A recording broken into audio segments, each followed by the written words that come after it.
this past life story, the little girl is the reincarnation of her great-grandfather. Susan's granddaughter, Andrea, was barely 3 when she started saying how much she missed her brother, Bubba.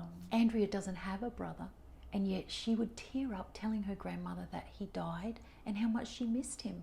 She expressed deep grief, which her grandmother found strange for this usually happy little girl who hadn't seen any death in the family.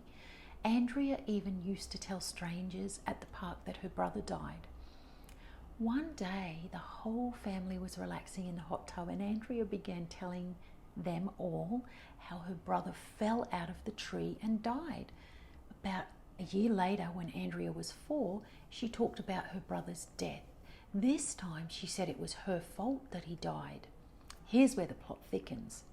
Susan and her son, who's Andrea's dad, were the only ones who knew that his grandfather did have a brother who fell from a tree when they were kids. Her son's father had pointed the tree out to him and relayed his grandfather's little brother was impaled by the wood from the ladder and he'd bled out. The family blamed him for his little brother's death because he had brought the ladder over to the tree, and also because he pulled the wood out of his brother's side, causing his little brother to bleed out. This all added up to Andrea being the reincarnation of her great-grandfather.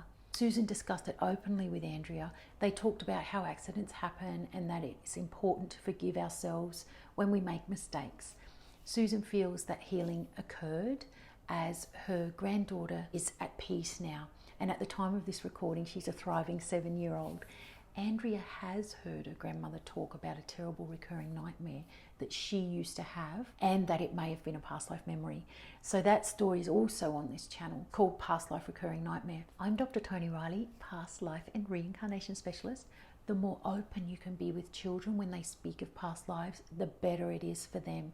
Secrecy and cover-ups only make children feel misunderstood, and it's safe to ask them questions, as the reassurance can affirm that they know about past lives, or if they're traumatized, then find a past life therapist and see the links in the bio to work with me.